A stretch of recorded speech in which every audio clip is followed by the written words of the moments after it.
अस्सलाम वालेकुम डॉक्टर साहब। वालेकुम सलाम, अस्सलाम वालेकुम।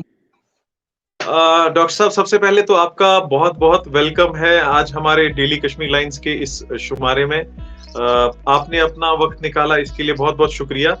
जैसा कि आप जानते हैं कि आज का हमारा जो ये एपिसोड हमने लिया है, ये मोटिवेशन यंगस्टर्स को लेके। सबसे पहले तो मैं आपका तारुफ कराना चाहूँगा अपने नाज़रीन से। नाज़रीन, हमारे साथ मौजूद है आज एडवोकेट डॉक्टर शबीर अहमद, जिनका ताल्लुक नॉर्थ कश्मीर डिस्ट्रिक्ट बारामुल्ला के उड़ी से है।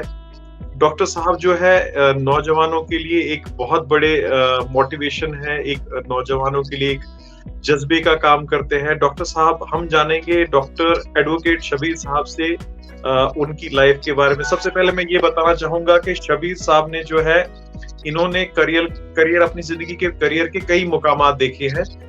शबीर साहब ने जो है शुरुआत एज अ डॉक्टर भी की, बिजनेस भी किया, ठेकेदारी भी की, और शबीर साहब ने वकालत की 50 साल की एज के बाद।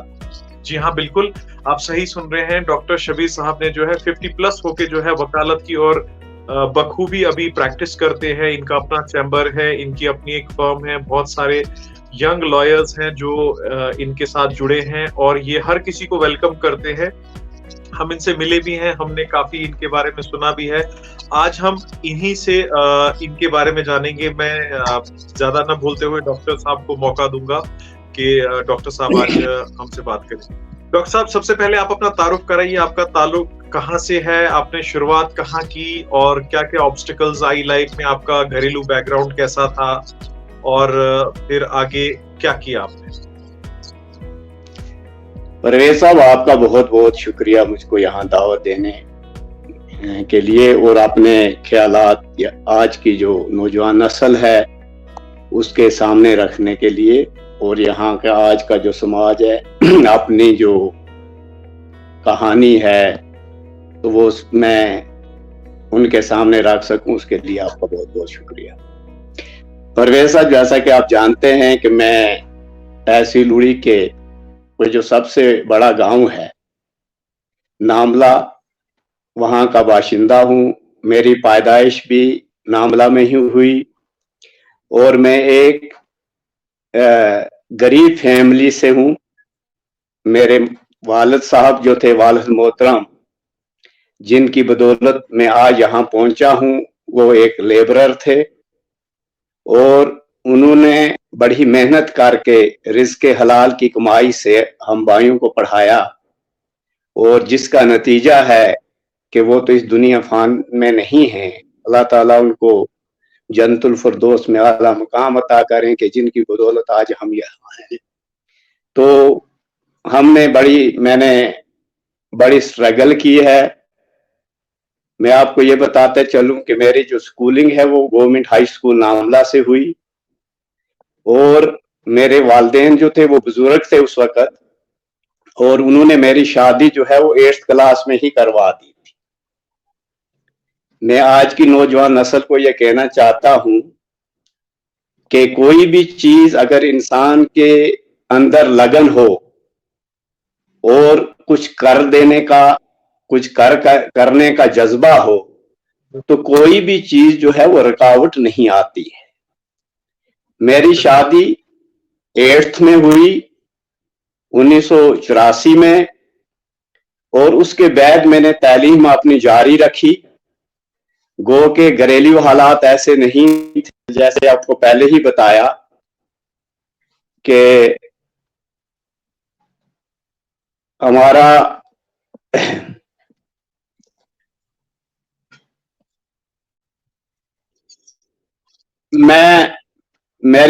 मैंने अपनी पढ़ाई जो है कंटिन्यू रखी, और मैंने मैट्रिक जो है गवर्नमेंट हाई स्कूल नामला से अच्छे नंबरात से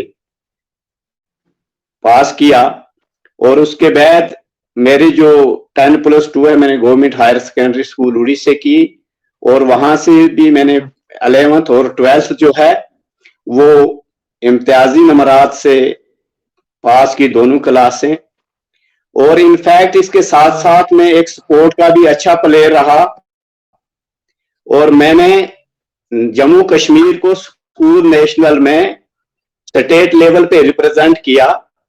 88 में मैं वॉलीबॉल का, क्रिकेट का बहुत अच्छा प्लेयर था और मेरी वॉलीबॉल टीम में जम्मू कश्मीर के स्कूल, जो नेशनल स्कूल की टीमें होती हैं, तो मेरी सिलेक्शन हुई और मैंने एमपी, उस वक्त जो मध्य प्रदेश का स्टेट था, क्योंकि एक ही स्टेट था, छत्तीसगढ़ जो है वो अलग नहीं हुआ था, वो तो बाद में हुआ। तो वहां जो आज छत्तीसगढ़ है, आज उसका जो एक डिस्ट्रिक्ट है दुर्ग, जहां में स्टील बलाई प्लांट भी है, तो वहां हमने जम्मू कश्मीर को रिप्रेजेंट किया और वहां वॉलीबॉल का खेला भी। और उसके बाद मैं 12th करने के बाद मैं डिग्री कॉलेज बारामूला में एडमिशन लिया और मैंने अभी फर्स्ट ईयर और सेकंड ईयर बीएससी में किया था और मैं टीचर, मेरी अपॉइंटमेंट हो गई और मैं गवर्नमेंट टीचर लगा। और वो 1990 जुलाई में गवर्नमेंट टीचर लगा, जबकि उस वक्त गवर्नर राज था। 137 लड़के हम उड़ी और बोनेयार के लगे थे उस वक्त। और उसके बाद मेरी सिलेक्शन बीवीएससी के लिए हो गई और टीचर में 1-2 साल करने के बाद मैं बीवीएससी के लिए चला और बीवीएससी करने के बाद, और मेरा कुछ ऐसे हालात थे, क्योंकि मेरे वालिद साहब की जो डेथ थी वो 94 में हो गई, लेकिन उन्होंने, क्योंकि हमारे घरेलू हालात भी इतने अच्छे नहीं थे, जैसे मैंने आपको पहले ही बताया कि हमारे वालिदैन जो थे, वालिद साहब जो थे, वालिद मोहतरम, वो मजदूर थे, लेकिन टीचर होने के बावजूद मैं गवर्नमेंट टीचर था। लेकिन मेरे वालिद साहब भी इतने वो थे खुदा दोस्त कि जब मैंने उन्हें कहा कि वालिद साहब मेरी अब सिलेक्शन जो है वो करेंगे डॉक्टर शबीर से जुड़ने की। देखिए डॉक्टर शबीर का जो ताल्लुक है, जैसा कि इन्होंने बताया कि सरहदी तहसील उड़ी से है। जो मैंने इनसे बात की थी, फ़ोन पे भी मैं इनसे मिला भी था, तो इन्होंने कहा था कि इन्होंने शुरुआत जो बहुत गरीब घर से इनकी जो है इनकी पैदाइश एक बहुत नॉर्मल गरीब परिवार में हुई। इन्होंने मेहनत करके जो है 12वीं की, उसके बाद इन्होंने जो है ये सरकारी नौकरी भी करते थे कहीं पे, आई थिंक इन्होंने टीचर भी रहे हैं। फिर उसके बाद इन्होंने डॉक्टर भी रहे हैं, आई थिंक जहाँ तक हमें, क्योंकि डॉक्टर साहब ही कहते हैं सब, इन्हें डॉक्टर भी रहे हैं, ये जॉब भी करते थे, ठेकेदारी भी इन्होंने की। और कमाल की बात ये है कि इनके 3 बच्चे हैं, इनके बच्चों की शादी भी हो चुकी है, कि फिर भी इन्होंने जो है लॉ जो है अभी कुछ साल पहले ही लॉ कंप्लीट किया। 50 साल क्रॉस होने के बाद इन्होंने लॉ और बाकायदा अभी जो है अच्छी खासी ये प्रैक्टिस कर रहे हैं। तो यही इनकी प्रैक्टिस जो है ये काफ़ी अच्छी चल रही है। 2 के बाद मैंने गवर्नमेंट डिग्री कॉलेज बारामूला में बीएससी में मैंने एडमिशन ली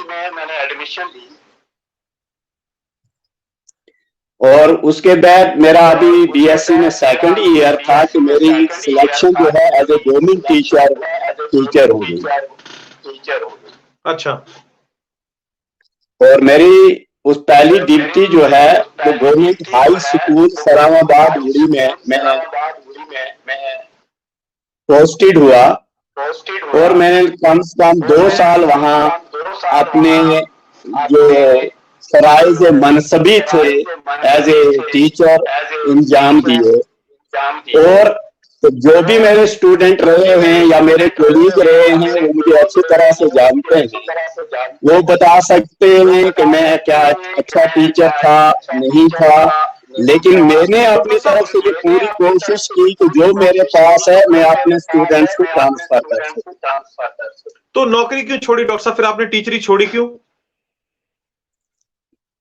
परवेज साहब, उसके बाद मैं बीवीएससी के लिए, पहले मैं आपको यह बताते चलूं कि 88 में हमने एमबीबीएस के लिए रिटन एग्जाम दिया था। अच्छा, ठीक। लेकिन मैंने रिटन एग्जाम एमबीबीएस के लिए क्वालिफाई किया। अच्छा। क्वालिफाई भी किया, अभी भी आप रिकॉर्ड देख सकते हो। लेकिन बदकिस्मती हमारी ये थी उस वक्त वाइवा होता था और वाइवा में 4 क्वेश्चन जो है वो पूछे जाते थे। अच्छा। और बहुत फ्री केसेस भी लेते हैं ये डॉक्टर साहब, जितना मैंने सुना है, तो लोग अक्सर इनकी बहुत तारीफ करते हैं कि ये फ्री केसेस भी लेते हैं। देखिए डॉक्टर साहब हमसे फिर से जुड़े हैं। मैं डॉक्टर साहब आपके बिहाफ पे जो है अपने दोस्तों को बता रहा था कि मैंने सुना है आप वकालत में जो है आपके आधे से ज्यादा केसेस फ्री होते हैं, चैरिटी आप बहुत करते हैं। यही परवेज साहब, ऐसा है कि जब मैंने वकालत की तो मैं 2017 में मेरी LLB की डिग्री जो है वो कंप्लीट हुई और 18 के बाद मैंने मैं आपको रोकना चाहूंगा। आप जब वकालत कर रहे थे आपके साथ आपकी एज ग्रुप के कोई थे कि सब छोटे छोटे होते थे? मैं ऐसे आपको बताऊं कि मैंने जहां कॉलेज में जब मैंने एडमिशन लिया और हाँ। मैं आपको ये बताता चलूं कि कुछ लोग जो है आपके रिटायरमेंट की वहां जो है वो LLB कर रहे हैं। अच्छा। और कुछ बच्चे जो मेरा इत्तेफाक की बात ये है कि जो मेरा रूममेट था कॉलेज में हॉस्टल में, हाँ हाँ। वो 10+2 का स्टूडेंट था जो 10+2+5 से LLB करते। अच्छा अच्छा। तो कुछ अजीब सा लगता था डॉक्टर साहब मैं अपने थोड़ी नहीं, अजीब मुझे तो अजीब नहीं लगता था क्योंकि स्टूडेंट है, जो भी नॉलेज सीकर था, मैं भी नॉलेज सीकर था, अजीब तो लगता नहीं था। हम तो बड़े कॉर्डियल माहौल में रहते थे। तो आपने कहा डॉक्टर साहब वहां पे कुछ लोग जो है बेचारा मेरी बहुत खिदमत भी करता था, हालांकि मैं उसको आपने कहा कि कुछ हालांकि मैं उसे रोकता था कि नहीं, हम दोनों एक ही है। अच्छा, तो आप बताएंगे डॉक्टर साहब, आपने कहा था कि आपके साथ वहां पे बहुत सारे लोग जो थे वो 60+ के भी LLB करते थे। क्या जम्मू कश्मीर का वहां पे कोई था जो आपके एज ग्रुप का हो कि सब बाहर के थे? मेरे साथ एक लड़का श्रीनगर से था और एक जम्मू से। नहीं, मैं कहता हूं कि 50+ पे कोई जम्मू कश्मीर से 50+ पे नहीं था। मैं आप मतलब यहाँ से हमारे स्टेट से जो है छोटे छोटे लड़के थे, आपके एज ग्रुप का कोई भी नहीं था, बाहर के लोग थे? बिल्कुल, क्योंकि यहाँ देखिए यहाँ सबसे बड़ी ये है कि हम लोगों को वो शर्म आती है कोई चीज हासिल करने, और हम कोई भी किसी भी आदमी को, किसी भी फर्द को, चाहे वो बड़ा हो या छोटा हो, उसे कोई भी चीज हासिल करने के लिए शर्म महसूस नहीं करनी चाहिए। डॉक्टर साहब, मैं यहाँ हमारा ये माहौल है। हाँ हाँ, बोलिए बोलिए। कोई भी आदमी अगर किसी को थोड़ा सा ताना दे दे कि यार ये देखो कितना बड़ा है और अब ये कर रहा है, तो वो घर पे बैठ जाता है। हालांकि उसको होना ये चाहिए था कि उसको वो काम करना चाहिए ताकि वो दूसरों के लिए एक मिसाल बने और दूसरे भी उस राह पे चल के कुछ करें। जी डॉक्टर साहब, आपने जब MBBS के लिए क्वालिफाई किया, वाइवा आप बता रहे थे, उसके बाद आपने क्या किया फिर? देखिए, जब मैंने MBBS के बाद में ड्रॉप हो गया, अब अगर मैं ये चीज बताऊं तो मैंने क्या किया और क्या हुआ, तो फिर आप सियासत की तरफ आप लोग ले जाते हैं। उस वक्त मैं देखिए जब मैंने अपने दोस्तों को ऑलरेडी वो बताया है कि आप एक या 2 असेंबली इलेक्शन शायद आप लड़ चुके हैं 2002 में, एक असेंबली बाद भी। हाँ, एक असेंबली इलेक्शन भी आपने लड़ा है। उस वक्त जो हमारे मिनिस्टर थे मोहतरम शफी साहब, तो मैं उनके पास गया। मैंने उन्हें कहा कि अभी हमारा रिजल्ट जो है वो आउट नहीं हुआ था। तो मैंने उन्हें कहा कि मैंने इस तरह एग्जाम दिया हुआ है, तो अगर हो सकता है बाय द वे में ड्रॉप हो जाऊं वाइवा में, क्योंकि रिटन टेस्ट तो मैंने क्वालिफाई किया है, तो आप मुझे किसी भी हिंदुस्तान के किसी भी मेडिकल कॉलेज में नॉमिनेशन पे भेज दें, क्योंकि आप लोग नॉमिनेशन करते हो, और मैं उसके लिए अगर कोई मुझे पैसे की जरूरत पड़ी तो मैं अपनी जमीन बेच के भी तो मैं वहां वो अफोर्ड कर सकता।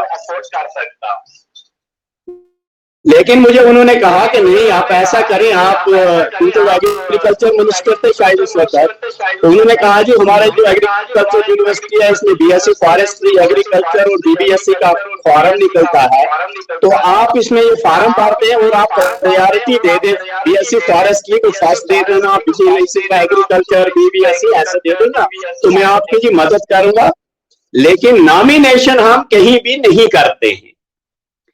तो मैंने तो फॉर्म भर दिया उनके कहने पे, और ऐसा हुआ बदकिस्मती से कि वो गवर्नमेंट जो है वो 90 में चली गई। हम नॉमिनेशन नहीं। जी जी हाँ हाँ हाँ, बोली बोली। जो लोग उसके बाद डॉक्टर बने, एमबीबीएस किया, वो उन्होंने रिटन टेस्ट क्वालिफाई नहीं किया। अच्छा। लेकिन उनको नॉमिनेशन पे मुख्तलिफ कॉलेजों में भेज के एमबीबीएस की डिग्री करवा दी गई।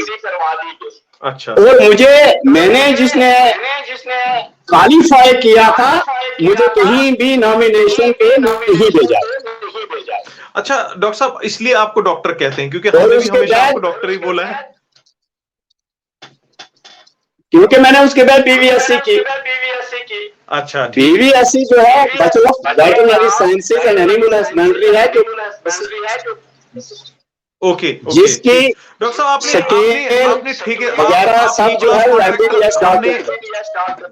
आप एक क्लास कॉन्ट्रैक्टर भी थे, आप ठेकेदारी भी करते थे, करते हैं भी अभी शायद, आई थिंक अभी भी करते हैं कि नहीं? मैं बता रहा हूँ कि मैंने जब बीबीएससी कर रहा था, बीबीएससी करने के बाद मैंने जब कोई टैक्स में किया, मेरे बीबीएससी में नौकरी नहीं की। मैंने वहां क्योंकि मेरा जो इंटरव्यू था 2000 में था और वो मेरा ड्रॉप हो गया, मैं नहीं दे सका, उसके बाद में नहीं है। तो जब मैं पॉलिटिक्स में गया, तो पॉलिटिक्स जाने के बाद आदमी को सर्वाइवल तो करना है, तो सर्वाइवल उसके पहले भी जब मैं पढ़ता था, मैंने कभी कभी मजदूरी भी की है, आपको बता दूं, और आपके आज की जो नौजवान नस्ल है उसको भी बता देना चाहिए कि मैं जब पढ़ता था, मैट्रिक में, पीयूसी, टीडीसी में पढ़ता था, तो कभी कभी मैंने लेबर का काम भी किया है।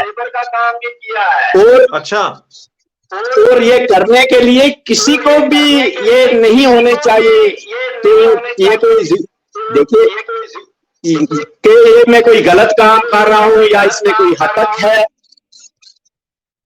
मेरे भाई, आप शराब पियोगे, आप जुआ खेलोगे, आप डाका डालोगे, आप चोरी करोगे, तो ये वो चीजें हैं जो कि आपके कैरेक्टर पे जो है असरअंदाज होती है।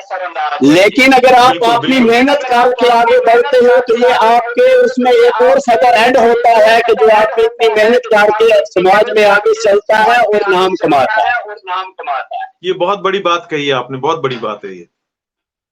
तो मैं वो जो आप कह रहे हैं, तो मैं अपने फिर कंट्रैक्ट का काम शुरू किया।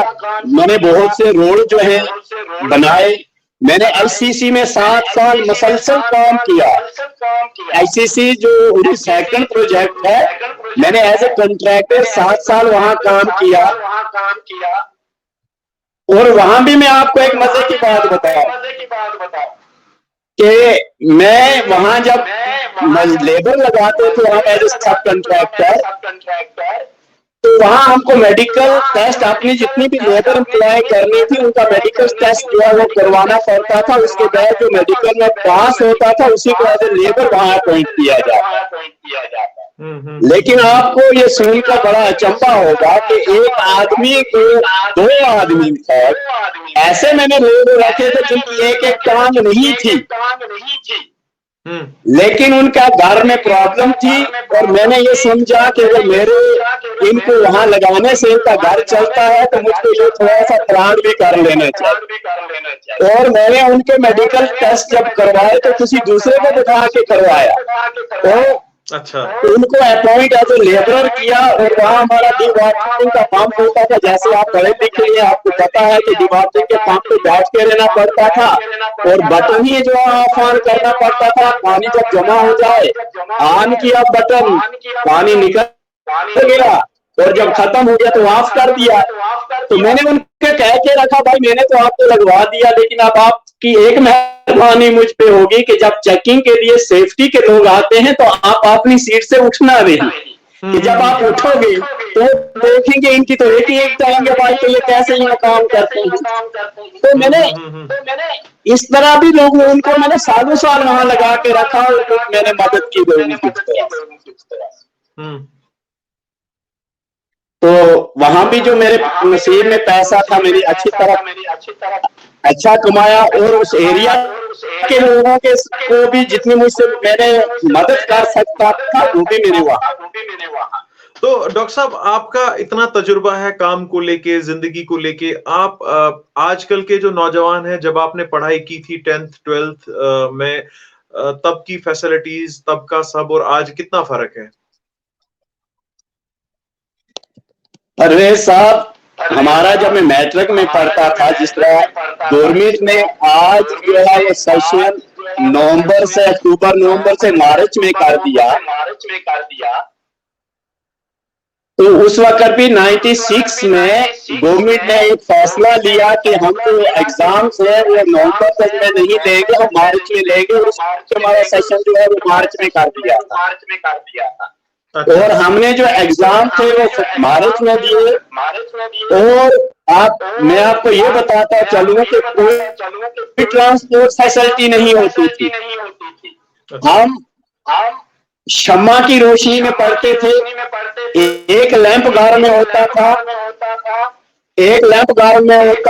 या वो जंगल से वो जो केल वुड होती है उसकी वो जो लकड़ी होती है, उसमें एक किस्म की लकड़ी उसमें ऐसी निकलती है जो एकदम जल्दी आग पकड़ लेती है, जिसको आप कश्मीरी में लश कहते हैं और हम पहाड़ी में उसको डीली कहते हैं, और मशाल कहते हैं ऐसे उसको, जो मशाल जैसी होती है। तो वो जला के हम पढ़ते थे और एग्जाम देने हम नामला से उड़ी पैदल जाते थे। कितने किलोमीटर पैदल जाते थे? 12-15 किलोमीटर पैदल एक साइड से, और 15 किलोमीटर और डेली 30 किलोमीटर का सफर करने के बाद हम एग्जाम देते। तो आज के बच्चों को कितनी फैसिलिटी है? आज भाई मेरे बच्ची इधर से जाती है 10 मिनट के अंदर ही उड़ी में पहुंच जाती है, और जब तक 200 रुपया 100 रुपया दो के लिए वो घर से निकलते नहीं है। तो आपको लगता है डॉक्टर साहब, आजकल के बच्चों को जो है बहुत मौके मिल रहे हैं, वो और आगे बढ़ सकते हैं अगर वो चाहे, मेहनत करे तो? परवेज साहब, आज के बच्चों को इतने मौके हैं और हुकूमत वक्त ने उनकी तालीम को इतना आसान बना दिया है कि अगर वो हमारे वक्त में होते तो शायद हम क्या पता कहाँ पहुंचे होते। आप मुझको ये बताएं, मैं आपको बताता चलूं कि जब हमने मैट्रिक का एग्जाम दिया, और मैट्रिक के एग्जाम में 9th और 10th दोनों क्लास का एग्जाम जो होता था वो मैट्रिक में होता था 40:60 रेशो से। 40% का सिलेबस 9th क्लास का मैट्रिक में होता था और 60% सिलेबस 10th क्लास का होता था, और दोनों क्लासों का एग्जाम जो है वो मैट्रिक में देना पड़ता था।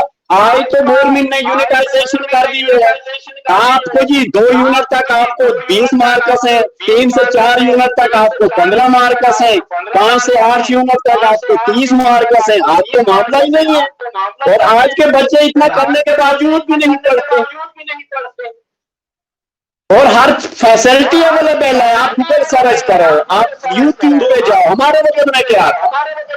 तो डॉक्टर साहब, आपके फेसबुक में नहीं है, आपके पास गूगल है, यूट्यूब, आपके पास सब कुछ है। ग्लोबल विलेज है दुनिया बनी हुई। आज तो तालीम हासिल करना, मैं तो कहता हूँ कोई बात ही नहीं। बिल्कुल। डॉक्टर साहब, अभी आप फुल टाइम प्रैक्टिस करते हैं एज अ लॉयर?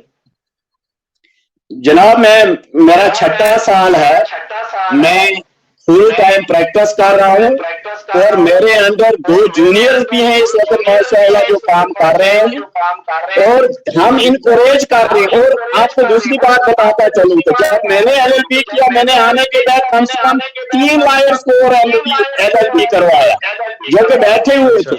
एक मेरा भांजा उसमें है जो कि बीए, आप जानते हैं उसको इरफान साहब, वो एमए करके बैठा हुआ था, पर गवर्नमेंट मिलेगी। मैंने कहा बेटे जाओ एलएलबी करो, आ जाओ काम पर। मैंने उसका एडमिशन करवाया।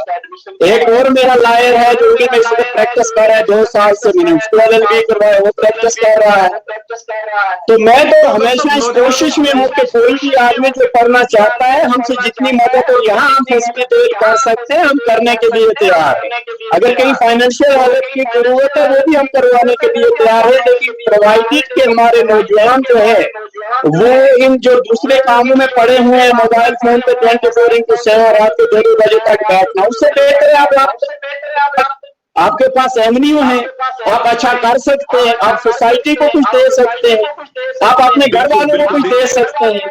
लेकिन ऐसा माहौल किया गया है, घर वाले भी परेशान, खुद भी परेशान, माँ बाप पूरा अपनी पूंजी अपने बच्चे पे लगाता है कि मेरे बुढ़ापे का सहारा बनेंगे, और वो बच्चे जो है माँ बाप को आज किस हाल में उन्होंने कर दिया वो बेहतर जानते हैं।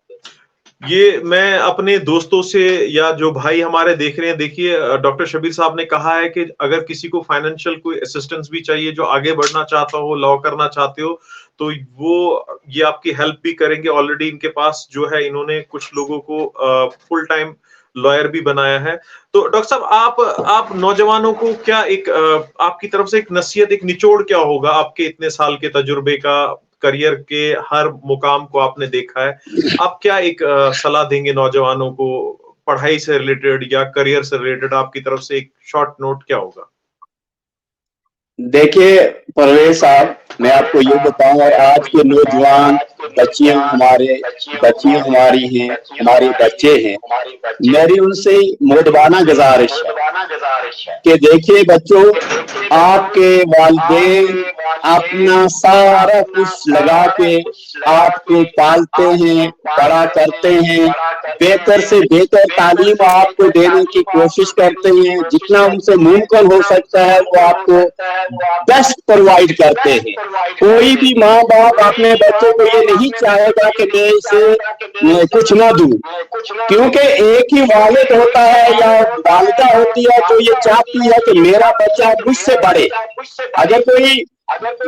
अगर कोई डॉक्टर होता है तो वो कहता है मेरा बच्चा डीसी बने, कोई डीसी होता है तो वो कहता है मेरा बच्चा मुझसे आगे बढ़े। लेकिन दुनिया की कोई दूसरा शख्स नहीं है जो अपने से आगे जाना किसी को पसंद करता। तो जब अपने वालिदैन बच्चों पे अपना सब कुछ खर्च करते हैं, भाई उसके लिए रिश्वत लेते हैं, वो पढ़े जो कि गुनाह है, उसके लिए मजदूरी करते हैं, मेहनत करते हैं, मशक्कत करते हैं, सुबह शाम लगे रहते हैं कि मेरा बच्चे को अच्छी तालीम मिले, अच्छे कपड़े मिले, अच्छा जूता मिले, और कोई उसको स्कूल में ये ताना ना दे सके। तो लेकिन बच्चों का काम क्या है? बच्चों का काम है कि उनको बेहतर करके अपने वालिदैन को करके दिखाएं, ताकि कल बुढ़ापे का उनका सहारा बने। और मैं ये बदकिस्मती है कि हमारे बच्चे जो है आजकल इस चीज को लाइटली लेते हैं और दूसरे कामों में है वो मुलव्वस रहते हैं। आप डेली देखते हो कि हमारी नौजवान नस्ल जो है हर दिन 5, 10, 20, 50 जो है उनको पुलिस पकड़ती है, कभी चरस में, कभी हेरोइन में, कभी किसी दूसरी चीज में, और सलाखों के पीछे कर देती है। ये बड़ी बदकिस्मती है हमारी। और मेरी नौजवान नस्ल से ये पूरी गुजारिश है कि वो अपने आप को सुधारे। जब वो कुछ बन जाएंगे दुनिया खुद उसके पीछे चलेगी। उनको दुनिया के पीछे चलने की जरूरत ही नहीं रहेगी। बिल्कुल, बिल्कुल सही फरमाया आपने। तो देखिए डॉक्टर साहब ने काफी अच्छी बातें हमारे साथ की, अच्छा मशवरा दिया नौजवानों को कि इनके जब इन्होंने शुरुआत की थी पढ़ाई की, जब ये था इन्होंने कितना स्ट्रगल देखा, अपने माँ बाप की गुर्बत भी देखी और कभी शर्म नहीं की कोई भी काम करने में। इनका सबसे कहना यह है कि कोई भी काम करने में इंसान को शर्माना नहीं चाहिए, चाहे छोटा, कोई काम छोटा बड़ा नहीं होता और आगे बढ़ते रहना चाहिए। देखिए डॉक्टर साहब ने ये भी कहा कि इन्होंने जब लॉ किया तो वहां पे इनका एक रूममेट जो है एक 10+2 एक लड़का था, तो इन्होंने फिर भी जो है उसके साथ एज अ कोलीग बिहेवियर किया, उसे वो बहुत रेस्पेक्ट करता था और इन्हें हमारी स्टेट से कोई भी नहीं था कि जो अब अक्सर ऐसा होता भी है कि लोगों को लगता है कि 40 साल के बाद जो है शायद अलग लाइफ शुरू होती है। परवेज साहब आपको रोकना चाहूंगा क्योंकि मैं जो था मेरी यूनिवर्सिटी जो थी वो हरियाणा में थी, तो आपको पता है कि हरियाणा की जो बोली है वो सीधी खड़ी बोली है, ताऊ चाचा वगैरह। तो एक स्टूडेंट जो मेरी क्लास में था वो मुझको कहता था ताऊ क्या हाल चाल है, तो मैं उसको कहता था भतीजे आप सुनाए आपका क्या हाल है। तो हमारा ऐसे माहौल में हम वहां जो थे चलते थे कि किसी को ये भी नहीं कि मुझे लगेगा यार ये मुझको ताऊ क्यों बोलता, तो मैं कहता भतीजे आप सुनाए आपका क्या हाल है, हम तो ठीक है। तो आपको मानो इंफीरियरिटी जो है, इंफीरियरिटी या कॉम्प्लेक्स आपको नहीं आना चाहिए। आपको हर माहौल को, हर बात को आपको पॉजिटिव सूरत में लेना चाहिए। आपको ऑप्टिमिस्टिक हमेशा रहना चाहिए, कभी पेसिमिस्टिक नहीं होना। देखिए ये बहुत अच्छी बात कह रहे हैं कि हमेशा पॉजिटिव रहना चाहिए, ऑप्टिमिस्टिक रहना चाहिए, कभी भी पेसिमिस्टिक नहीं होना चाहिए लाइफ में, कभी भी नेगेटिव थॉट्स नहीं लाने चाहिए, अपना कॉन्फिडेंस हमेशा बरकरार रखे और अपने आप को कभी कम मत समझे। डॉक्टर साहब भी यही सीख दे रहे हैं कि अपने मेहनत करते रहो, माँ बाप के पैसे की, माँ बाप की कमाई की सही इस्तेमाल करो, उनके बहुत ख्वाब होते हैं, बहुत सपने होते हैं और आज के बच्चों में बच्चों में सब प्रवेश साहब सबसे बड़ी चीज ये है कि अभी मानो 50 पोस्टें कहीं निकलेंगी और वो कहते हैं यार इधर 50 पोस्टें हैं, इधर तो 5000 आदमी भरेगा, हम कहाँ लगेंगे, कैसे लगेंगे। अरे बच्चों उन 50 में हर एक को ये समझना चाहिए कि मैं इनसे पहला हो सकूं, मैं ही क्यों ना पहले 50 में आऊंगा, मैं ही क्यों सोचना है कि नहीं मतलब सोच में हम 50 लगेंगे भाई पहला मैं हो सकता नंबर 1 पे मैं आऊं, नंबर 1 पे ही मैं आ सकता हूँ ना, ये जरूरी थोड़ा मैं नहीं आऊंगा। ये जो सोच है, इस सोच को कहीं पे खत्म करना है, जो सोच हमारे इसमें है। आपका बहुत बहुत शुक्रिया डॉक्टर साहब, आपने जो है बहुत सुनहरी बातें कही हैं जो मेरे लिए, बाकियों के लिए, सबके लिए बहुत जरूरी है और हर किसी के लिए ये बहुत इंपॉर्टेंट पॉइंट्स है। सब लोग कोशिश करेंगे, मैंने भी बहुत कुछ सीखा आपसे, आपकी बातों में।